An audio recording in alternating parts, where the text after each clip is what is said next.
On this Friday episode of the Locked On Texans podcast, it's drafting a running back still important. And Houston has a top 30 visit with Isaac Guerendo out of Louisville. So we'll talk about that and whether or not it makes sense for Houston to bring him in to be a Texan. You are Locked On Texans, your daily Houston Texans podcast. Part of the Locked On Podcast Network, your team every day.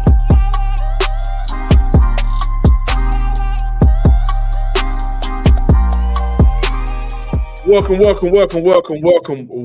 Locked On Texans listeners and viewers to this Friday episode of the Locked On Texans podcast, a part of the Locked On Podcast Network, your team every day. Thank you to all of our first-time listeners and viewers. A lot of you guys have been checking us out a lot lately over the past couple of weeks. Appreciate you. So we really appreciate it. And if this is your first time or second time and just want to give us a try the first go around and maybe come back, please subscribe, like, and comment to the Locked On Texans podcast on YouTube and wherever you listen to your podcast, Apple Podcasts, Spotify. Leave a review as well, comment. And thank you to all of our returning listeners coming back to continue listening to the Locked On Texans podcast. I'm your Texans football analyst, John, some sports guy Hickman. On the other side of the screen, the man with the plan, Texas credential media member, Sports to the Straight Zone. Y'all know him as Cody Davis. I know him as Michael Jackson. My biopic coming out next year. Y'all be sure to go watch it. Make sure you go watch it and support. And by the way, I'm letting y'all know a year in advance, the day the movie come out, there will not be an episode of Locked On Texans. I will be taking that Friday off. Sick, what happens in the Texans world, he's gonna miss out that day. Yep. Before y'all watch it, make sure y'all subscribe, like, and comment, or of course to the page. We're gonna be looking at the Texans aiming to win. Shout out to Hannah McNair. Some strong statements. Hannah McNair today came out of the gate. We're recording this on Thursday for the Friday show, but she came out of the gate with it. We want to win right now, so that's something for us to talk about. And I think the fans definitely, if you haven't had a chance to go see it, go look on social. The top 30 visit with Isaac Guerendo, out of Louisville, running back. We open up today's show to discussing is drafting a running back still important. Today's episode is brought to you by FanDuel. Make every moment more. Right now, new customers get $150 in bonus bets with any winning $5 bet. That's $150 in your pocket, win or lose. Visit FanDuel.com/lockedon to get started. A couple of years ago, a lot of people downplayed the need for the running back for this team. And since Carlos Hyde, the Houston Texans have yet to have a 1,000-yard rusher running back. And I think, of course, that'll change this year with Joe Mixon. He's been not only Mr. Available, but he's also been Mr. Impactful for the Cincinnati Bengals. I don't think that'll change this year. But for Houston, they have not had a true franchise running back. And I know franchise running backs don't necessarily go hand in hand when you look at a franchise running back in 2024. Modern football is always kind of a revolving door. You get maybe a 2-3 year max, and then you move on to a younger back. A lot of us thought it would be Dameon Pierce. Didn't pan out. Devin Singletary came in last year. It did a good job of taking over that role. We believe it'll be Joe Mixon, but even still, right now, for the Houston Texans, Joe Mixon, Dameon Pierce, not a lot after that. So is drafting a running back still important for this team? It goes hand in hand as to when we talked about the safety unit. It all depends on how confident they are in Dameon Pierce, just like when you looked at the safety unit, it's how confident are they in Jalen Petrie. And John, you and I have had this conversation on multiple occasions. We are not giving up on Dameon Pierce. And as I said a couple of weeks ago, the last time we talked about DP, to me, inside the locker room, just watching him from afar, having the opportunity to talk to him from time to time, it seems like there was a lot going on with him personally. You know, you and I always, try to highlight the human element side of things. And I do wonder how much did that play into it, if something was going on with DP, on a personal You did level, a very good because job of bringing it out too. By the way, we had that oh, discussion. oh, appreciate you. So, I always want to look at it from that standpoint. Also want to look at it from another standpoint that Dameon Pierce, even though last year was his second season in the league, it marked his second offensive coordinator, his second head coach, his second offensive scheme, and the style of play that Bobby Sloyd was implemented was a hell of a lot different than what Pep Hamilton had the year prior under former head coach Lovie Smith. So it was a lot of factors to me that seemed like played into the role of Dameon Pierce struggling. However, John, and this is going to go more so into what we're going to talk about later on in the show about the Houston Texans aiming to win now. This is an organization that is not going to give too many young players, an opportunity to prove themselves because they're no longer in phase one. It seemed like they're not even in phase two of the rebuild no more. It seemed like they're on the final stages and they're ready to compete. I say all that just to say we know that Joe Mixon is going to take the helm as running back number one. If Dameon Pierce can come close to the player that he was during his rookie season, you damn sure don't have to worry about drafting a running back. What you got, like 8-9 picks? You would kind of look foolish into using one of your draft picks for a running back. However, in today's NFL, especially with Bobby Sloyd, you want to run a 2 running back system, regardless of who you have back there in your offensive backfield.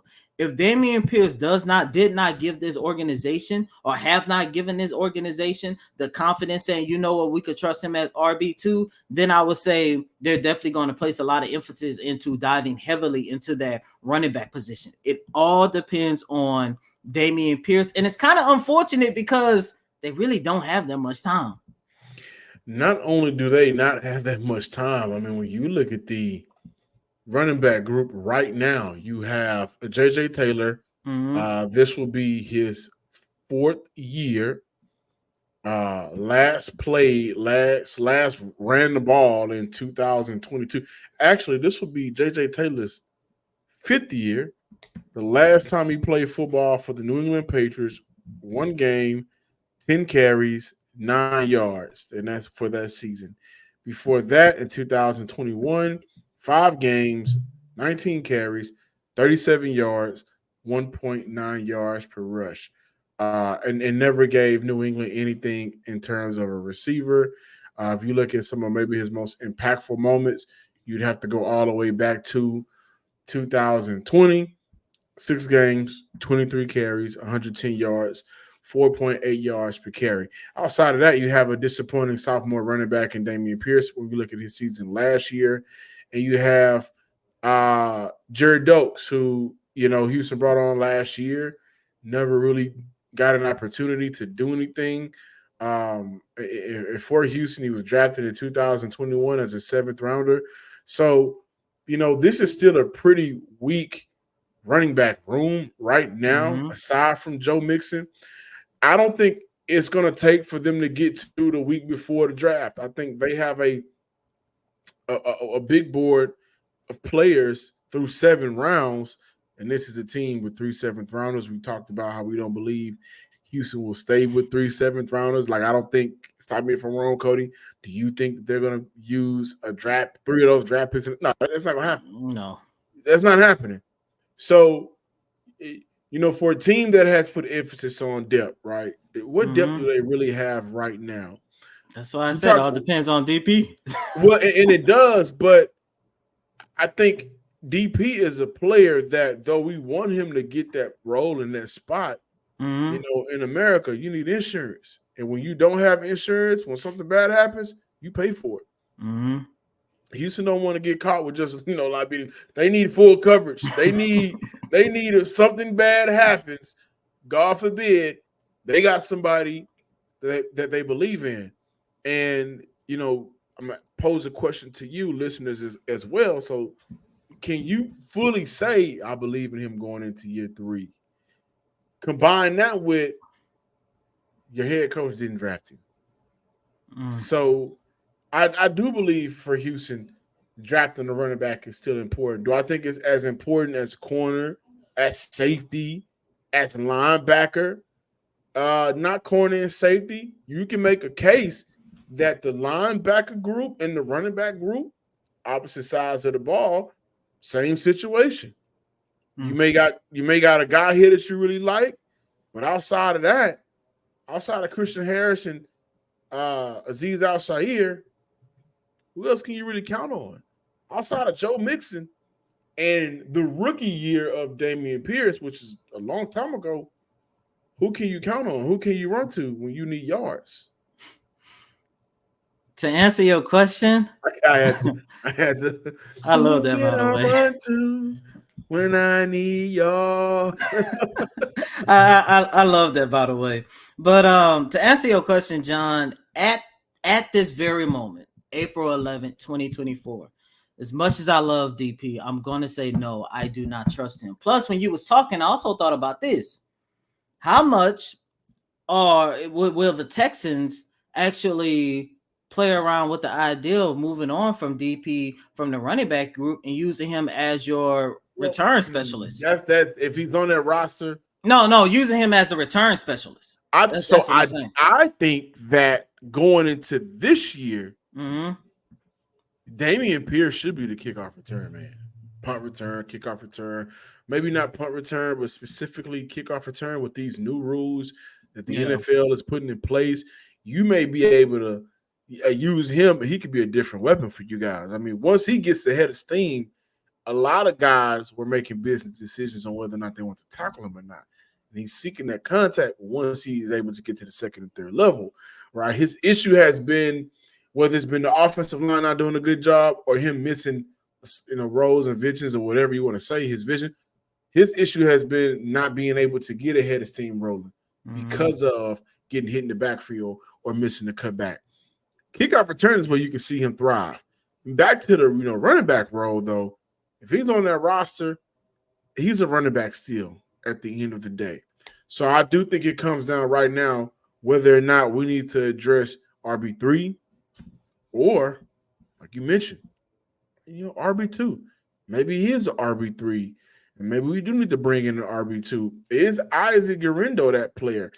Is Houston kind of right now, with the amount of money that they have for the restructuring of contracts, got a little left over? Does Houston go into the season with, who they have on the roster, and maybe they look to make a move in season? I wouldn't go that route. I would prefer you get a running back, a nice young one right now. So whether he's RB1, RB2, or whatever, he's not going to be RB1, or RB2, RB3, or whatever, he can grow with this team, which is something I believe that this franchise has lacked since Arian Foster. I think really quick before moving on, what about Lamar Miller? I don't disrespect Lamar Miller. Well, they didn't draft. They didn't You're draft right. They didn't draft Miller. They didn't draft High. They didn't draft. So when I say bring in somebody, the last back that they please don't mention David Johnson. I say Duke Johnson, not David Johnson. Okay, thank God. The last running back that they drafted to bring in that could be your potential franchise running back just had a terrible sophomore year.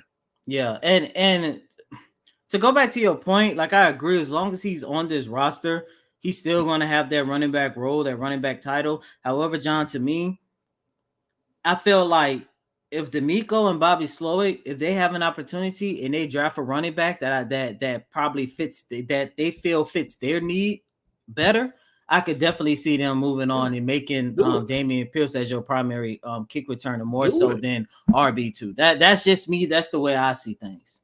And I know we're kind of getting long here, but the beauty of going from year one to year two when everything is new, you're going to a new job. The job is already there. You're new. So in your first year, you're just kind of working with what's given. Year two, you have an opportunity to say to yourself, I know how this job works. I know what I need to be successful so I can get where I want to be, raise, promotion, whatever. So when you look at year one for Bobby Slowick, at least, and the offensive staff, some of those new guys, they inherited Dameon Pierce. Mm-hmm. And, you know, I'm going to see what you about. Didn't turn out in his favor or for the favor of the team. And so now with year 2, I honestly believe it ain't even a question we're going to see them draft the running back because, again, they know what they need to go get in order to get them the promotion. What's the promotion? We'll talk about that when we end off the show. The contending, the winning right now. And I believe that there's a role for Dameon Pierce on this team. But, again, I don't see Houston leaving this draft without addressing their running back position. Passion, drive, and patience. That is the winning formula for championships, and that's also what keeps your ride or die alive. eBay Motors has everything you need to maintain your vehicle and level it up to peak performance. Superchargers, roof racks, exhaust kits, LED lights, and more. Whether you're into speed, power, style, or all three, eBay has you covered. With over 122 million parts for your number one ride or die, you'll always find exactly what you're looking for. And with eBay Guarantee Fit, your part is guaranteed to fit your ride every time or your money back. Because with eBay Motors, you are burning rubber, not cash. With all the parts you need at the prices you want, it's easy to make your car the MVP of the road and bring home huge wins. Keep your ride or die alive at ebaymotors.com. Eligible items only. Exclusions apply. eBay Guarantee Fit only available to U.S. customers. Welcome back, Locked On Texans listeners and viewers. Top 30 visits. Yesterday we talked about Javon Bullard, Georgia Bulldog. Today we'll be talking about Isaac Guerendo, running back out of Louisville. What do we know about this guy? 4.3 40 time, only 832 yards in his final season. Nearly 1,200 rushing yards in his final 2 seasons, started his collegiate career out at Wisconsin, transferred over to Louisville last year. Last 2 seasons, a total of 16 TDs on the ground. Cody, I think he's a tough runner to go along with that speed, but you don't necessarily see the 40 time in this game a lot. So don't assume he's a scat back. That's not the case. With that power, 31 forced missed tackles, 543 yards after the contact, 90th in the nation, averaging 4.3 yards after the contact. He is, let me put it like this. He is what, I'm not going to say he's what Dameon Pierce is because Dameon Pierce seeks that contact. Mm-hmm. But with Isaac, he like when he meets that contact, the contact kind of, hey, you got it, man. He does a very good job. I believe so when I watch some of his tape. He does a very good job of getting to where he needs to be. Not a lot of wasted feet motion, not sitting back there dancing and whatever. He gets to his hold. He gets to where he is assigned to be, and he does hit it hard. And when guys come down to try to tackle him, again, he does a very good job of forcing missed tackles. And a lot of those forced missed tackles are contact. They are putting their hands on him. They're trying to tackle him. They are trying to bring him down. But he does a good job of staying low, meeting the contact with contact, and running through a lot of guys at the collegiate level. I can see him being an option for Houston in between, again, 3 7th-rounders. So we don't believe that they'll stay in the 7th round with all 3 picks. I can see Houston maybe addressing their running back position between 5 and 6, maybe at the top of the 7th. I can see him being a Houston Texan and coming in competing with Dameon Pierce. I kind of view him as what Devin Singletary should have been for this organization last year. More so as a running back that they could use out of the backfield as a pass catcher, because you already talked about what he did on the ground, but his last 2 years, this man recorded almost 400 yards in receiving to go along with 2 touchdowns. And when I saw that, I also read a couple profiles that talked about how much they love his versatility. So I'm looking at it from a standpoint. Remember, John, that was one of the things that sold the Texans on signing Devin Singletary last year. Because going into last year, it was supposed to be DP number 1, Devin Singletary number 2, using him more so as a pass catcher coming out of the backfield, and also Devin Singletary's blocking as well. That also sold them. But as we know, things didn't work out with DP. You ended up having to turn to Devin Singletary to be your running back 1. But I could definitely see Isaac taking a role and giving Bobby Slowick the running back duo that he wanted ever since he first became the offensive coordinator for the Houston Texans. That's, of course, having two running backs that you can utilize. You talked about his ability breaking tackles. John, to me, that sounds like somebody that they could utilize as a third down back whenever the situation, arises. And I also like the fact that he is somebody that is going to be another weapon for CJ Stroud to use to help move the chains. So that's why I'm looking at Isaac. Like you mentioned, 7th round. I don't know if he's going to be able to last that long, but I do want to say, due to the arrival of Joe Mixon, I'm finally retiring my desire of having Jonathan Oh my Brooks goodness. to come to the city of Houston. But I wanted to ask you this before we move on. Mm-hmm. Are we underestimating the need or maybe desire of this franchise to bring in one of the top 150, players, the running backs that are in that top 150 group? Are we between round 4? We say 6 or 7, maybe 5, but are we underestimating? Again, we've seen Nick do it. Trade up. Yeah. Are we underestimating the need for running back on this team for a franchise we just talked about maybe or may not have trust in Dameon Pierce? Like, do we see them saying, hey, Mixon is a little bit older. We did sign him to a 3-year extension, but we still need to have our own guy. As of right now, no. Like, the fact that you not only landed Joe Mixon, but you gave him that 3-year extension shows to me that he's going to be your guy. And I understand that position, man. You always want to stay young. Like you mentioned in the first segment, you always want to have an insurance policy, but it just goes back to, and I know I've said this like at least 2 times already, it goes back to what they are seeing behind closed doors with Dameon Pierce.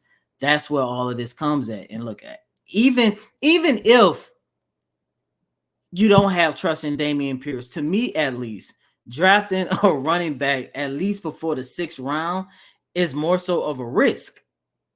To me at least, because you already know that you're still going to go into the draft looking for CB2.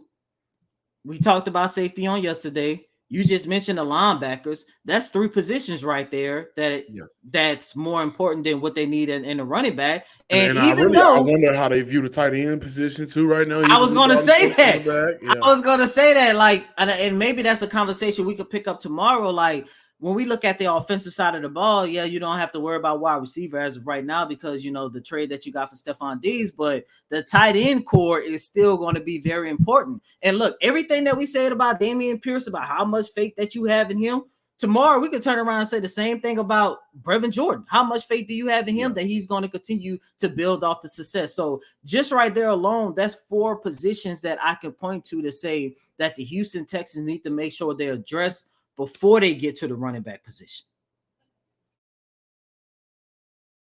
Welcome back in, Locked On Texans listeners and viewers. Really quick, before we move on, my man, I call him Barrett the Bully. my man, Dr. Barrett, Corey Barrett, he's been big on Isaac Guerendo for a little minute now. Whether we talked about it on the timeline or via text, he's a guy that he likes out of Louisville. So, a lot of times there are certain guys I say, let me go check this player out. If you like him, let me go check him out. And I do like some of the things that Isaac does. So shout out to my man Barrett the Butcher, Barrett the Bully. You know who I'm talking to. But let's turn our attention over to the Texans aiming to win now. Oh boy, that's some strong statements. Hannah McNair, Cal McNair sitting down. Whenever you get those sit down moments from owners, expect something that you can pull from. Cody, what was said? Your man's from KPRC. What was said that got a lot of us just kind of excited right now? Randy McElvoy of KPRC had an opportunity to sit down with both Hannah and Kyle McNair, and both of them came out and made a statement that the Houston Texans are ready to win now. And John, that is some exciting but scary statement coming from the owners. First of all, let me say I love it because it shows you the mindset that this ownership has. And I think this is the first time where the Texans are looking around saying, you know what? We got ownership on board due to the money that they shelled out in free agency. They're willing to spend. Mm-hmm. They have the quarterback.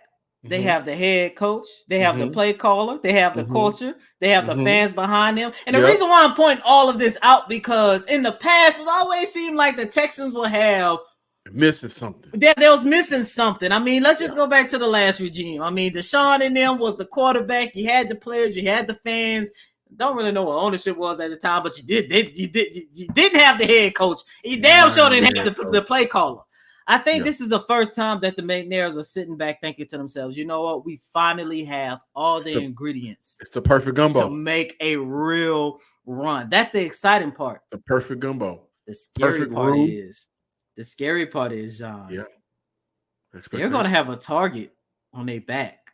As they should. Week 1. As they should. It ain't going to be no more of this. Well, were you surprised by the Houston Texans, how the way they competed in battle? No, man. They went from being worse. The first. Literally. Yep. That's what they was. Oh, my goodness. You know, man, I wish I have an opportunity at some point this season, whether it's training camp, whether it's during the season, you know, it doesn't matter. If I can have 10 seconds, 15, a minute, if I can push it, with Hannah McNair, because the dynamic between, as I read it on the outside looking in, the dynamic between Cal and Hannah, you kind of got to love it. Cal is very just like chill. Mm-hmm. You know what I mean? He's done a very good job to work through some things, right? We don't give him a lot of credit as we should, but Cal is like the laid back type of guy. Hannah's fiery, right? And when Mr. McAvoy asked that question, listen, Cal answered first, right? And then Hannah came, right now. We're trying to get it right now. And look at some of the deals that they've done. Danielle Hunter, 2-year deal. Mm-hmm. You know, some of the shorter, more impactful deal, helping Houston. Stephon Diggs. Stephon Diggs. So he can't hear under contract, under contract until 2027. They say hell with them last 3 years. We got it right now. Right now deal. So it gives Houston flexibility in the long run to keep readjusting and also be prepared for when CJ is coming up. But, you know, they went all in this offseason on some big name players, some dog players, some great players. And I think for Hannah just kind of wrapped it up with how the fans feel. Mm-hmm. The energy in the building. She is the energy for this franchise, right? You look at the CJ thing, and, you know, I can even be funny and say, like, a lot of fans, when the Browns came back to Houston, a lot of fans was booing Deshaun. He went up and, you know, shook some people's hands and kind of was like, I ain't messing with that. You know, so she does a very good job of kind of embodying the fan base. But the energy that she brings, we want to win right now. I want to say now. If Miss McNair and if Omar can make this happen, if she ever catches this, I just need 2.5 minutes, maybe even 3, just to get a clip of your feelings of how you have watch the ship sink, B, help reel the ship back in, and C, where we are right now, see the ship take off and voyage into the paradise and the promised land or whatever you want to call it. She's been very instrumental in turning this franchise around, and right now was fire. Because at the end of the day, with the moves that are made with the quarterback you have, Cody, what are they trying to do? They're trying to win. And they trying to win now. Right now. I do wonder how long is now, though. Is it just 2024 or is it 2024 and 2025? Right now, for me, is until we got to pay CJ. Okay. And even after that, because if you establish CJ and Will. Well, I mean, but you this is a quarterback's league. Mm-hmm. But if you establish yourself as a contender, if you get to that big dance, you stretch out your window. Honestly, until this past offseason, where everything blew up for Buffalo, they were still in the right now mode. Yeah. Philly is in a right now mode. Will they Yeah, get it? I doubt it, definitely. but they're in a right now mode. Baltimore, right now. So I think Houston, they don't have the experience as the other teams in terms of players, but expectation wise, the right now is there for them to go take. Really quick. You said all that. I just thought, what if CJ wins one before Josh Allen, Lamar Jackson, and Jalen Hurts? Shout out to Lovie Smith. Like, and the crazy part about it, Shout out Gucci. it could possibly happen. Yeah, I think it's over in Buffalo. It's not like and I don't want to keep bringing them up, but it's not like when Deshaun and D Hopping was here. It was like, well, if this happened and this happened and maybe this happened outside of Houston, like even if Buffalo was still intact, I still think that the Texans will still have just as much, if not a better opportunity than them. That's how scary good this is about to get. They gotta play the games. They gotta play the games. They gotta win the games. They have to be better. I think this is probably the most crucial offseason, and it will lead to the most crucial, most essential, important training camp of this young franchise's life. Boy. They got the pieces. The puzzle is there. Got to put it all together. Thank y'all for listening and watching to this Friday's episode of the Locked On Texans podcast. Please subscribe, like, and comment on YouTube, wherever you get your podcasts. Also, give me a follow on Twitter, John_Hickman12. Again, Future's dropping Friday. We may get a Drake response, may get more Kendrick. Friday's going to be about football and music. So if you're about that, give me a follow. And as always, I'm your host, Cody M. Davis. Please remember to follow me on Twitter at CodyDavis_24. Once again, it's Cody COTYDAVIS_24. Until next time, ladies and gentlemen, peace.